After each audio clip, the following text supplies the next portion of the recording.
everyone! For today, we're going to cook a crispy pork binagoongan with talong. So, ang una natin gagawin, ipiprito natin yung pork chop and also the talong. Okay? So, ayan, nag-brown na po siya, pwede ng ahunin.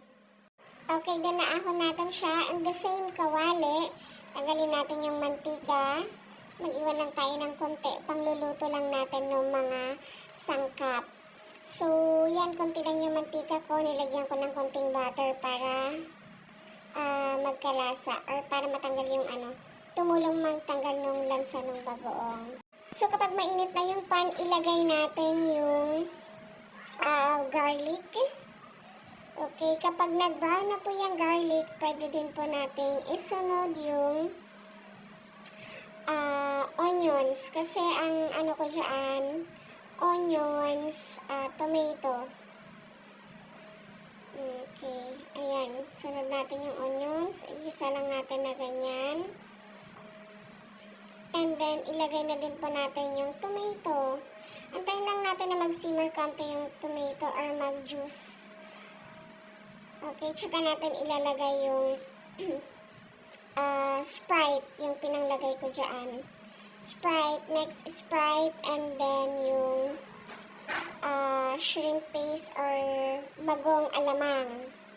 At saka chili paste, yan yung nilagay ko dyan. So, antayin lang natin mag-simmer ng kaunti. Or maluto yung tomato. Tsaka natin ilagay yung Sprite. Yan yung pangsasabaw natin. O, yan. Okay. Yan po. Parang half cup ng yan, ng Sprite inilagay ko. Okay, nilagay na natin yung pork. Pakuluan muna natin siya.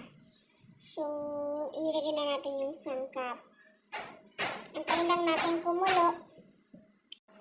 Antayin natin kumulo at maiga. So, ilagay mo na yung medyo mataba-taba na part ng baboy. Buto-buto kasi yung una kong nilagay pa yun. Kasi yung pork chop, di ba, may buto.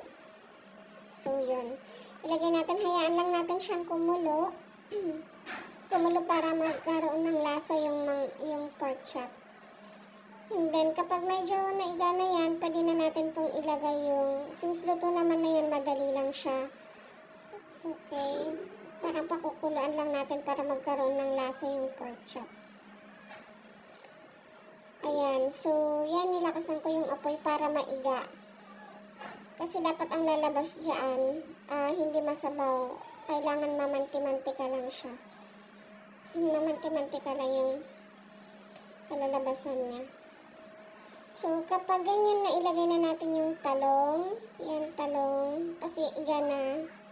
Then, yan lang ng konti. So, mga after a minute, pwede na po yung ihain. So, okay, it's yummy, yummy.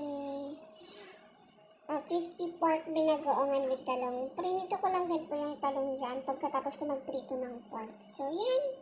Okay, it's ready to serve. Sarap. Thank you for watching. So, yan, diba? Easy to, easy cook na pagkain. Pwede kang kumain ng masarap kahit mahirap ka lang, sabi nga. Kaunti lang niluluto ko kasi tatlo lang naman kaming nakain. So, yan. Thank you. Yan po siya.